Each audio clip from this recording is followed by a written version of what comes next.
নমস্কার, আমি অধ্যাপক অভিজ্ঞান আচার্য, সাউথ কলকাতা অ্যাস্ট্রোলজি অ্যান্ড বাস্তু সায়েন্স একাডেমির প্রেসিডেন্ট।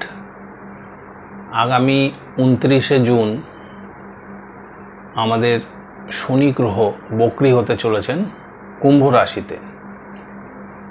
তো এইটার বিভিন্ন রাশির ওপর বিভিন্ন রকম ফলদান করবেন এবং প্রায় কম বেশি 6 মাসের কাছাকাছি বক্রী অবস্থায় থাকবেন। এই সময় কোন কোন রাশি আমরা কি ফল পেতে পারি আমরা একবার দেখে নিই। যারা মেষ রাশি তাদের এই সময় কিন্তু খুব ভালো ফল দেবে। তারা অনেক দিনের আটকে যাওয়া কাজ নতুনভাবে তারা শুরু করতে পারবেন এবং যেখানে যেখানে যে সমস্ত নতুন যোগাযোগ আসছে সেই যোগাযোগগুলি তাদের খুলে যাবে। বৃষ রাশির ক্ষেত্রেও শনি বক্রী হলে খুব ভালো ফল পাওয়া যাবে। পুরাতন আটকে যাওয়া টাকা বা নতুন অর্থের সংস্থান হতে পারে, নতুন কাজ, নতুন যোগাযোগ, নতুন কর্ম, এগুলো তাদের লাভ হতে পারে। এরপর আসি মিথুন রাশিতে। যাদের মিথুন রাশি তাদের এই সময় বক্রী শনিতে অনেক দিনের পুরনো আশা আকাঙ্ক্ষা পূর্ণ হবে বা অনেক দিনের পুরনো কাজ যেটা আটকে আছে সেটা কিন্তু খুলে যাবে। নতুন যারা পরীক্ষার্থী তাদের পরীক্ষায় ভালো রেজাল্ট হবে, যারা চাকুরি প্রার্থী তাদের চাকুরির সম্ভাবনা আছে। এই সময়টা মোটামুটি মিথুন রাশি খুব ভালো যাবে।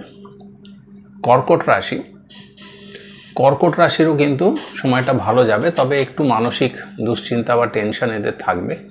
তা সত্ত্বেও কিন্তু কর্মের জায়গাটা এদের শুভ, নতুন কর্ম লাভ বা নতুন যোগাযোগ, উন্নতি, প্রমোশন এসবগুলো তাদের হতে পারে। সিংহ রাশির শুভাশুভ মিশ্রিত ফল লাভ হবে। কিছু শুভ কিছু অশুভ ফুলের মধ্যে দিয়ে যাবে। তবে ব্যবসা যারা আছেন বা যারা স্বনির্ভর কাজে যুক্ত আছেন তাদের পক্ষে কিন্তু আর্থিকভাবে সময়টা ভালো যাবে।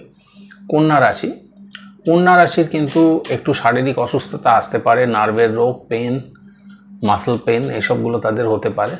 মোটামুটি সময়টা যাবে, খুব ভালো তাদের যাবে না। তুলা রাশিতে যেমন শনি তার উচ্চস্থ অবস্থায় থাকেন, এই সময় কিন্তু শনিটা মোটামুটি ভালো যাবে। তবে আর্থিক চাপ থাকবে, শারীরিক চাপ থাকতে পারে, তবে ওভারঅল কাজের জায়গাটা ঠিক থাকবে। বৃশ্চিক রাশি এই সময়টা খুব শুভ যাবে। নতুন কাজ, নতুন যোগাযোগ, আটকে থাকা টাকা, আটকে থাকা প্রজেক্ট এগুলো সব খুলে যাবে এবং ফুল ফ্লেজেটে খুব ভালো কাজ এই সময়টা হবে। ধনু রাশির ক্ষেত্রে কিন্তু বছরটা মোটামুটি যাবে। ধর্মীয় ভাব বা দীক্ষা লাভ, মানসিক শান্তি এই সবগুলো তাদের পক্ষে ভালো হবে। আর কাজকর্ম যেরকম চলছে সেরকম চলবে, তবে আগের তুলনায় মানসিক শান্তি কিছুটা লাভ হবে। মকর রাশির হঠাৎ প্রাপ্তি যোগ, নতুন আর্থিক যোগ, নতুন যোগাযোগ এবং মান সম্মান, যশ বৃদ্ধি এগুলো ঘটবে। কুম্ভ রাশিতে অবস্থান করেই শনি বক্রী হয়েছেন। কুম্ভ রাশির কালচক্রের একাদশ রাশি এবং এখানে একটা কিন্তু আর্থিক গেন তারা পাবেনি। নতুন যোগাযোগ, নতুন কানেকশনস বা আপনার পুরনো ব্যবসা নতুন করে সাজানো এবং তার থেকে নতুন লাভ, নতুন যোগাযোগ এগুলো কিন্তু হবে। মীন রাশি দ্বাদশ রাশির শেষ রাশি। মীন রাশিটা মোটামুটি যাবে, তবে আগের তুলনায় ভালো যাবে। শনি অর্থাৎ বক্রী থাকাকালীন সমস্ত ঘরকেই কম বেশি ভালো রেজাল্ট দেবেন। কোথাও কোথাও খুব আর্থিক লাভ দেবেন, কোথাও কোথাও কর্মের নতুন যোগাযোগ দেবেন। তবে শনি বক্রী থাকাকালীন সবাই শনি মন্দিরে গিয়ে পুজো দেবেন।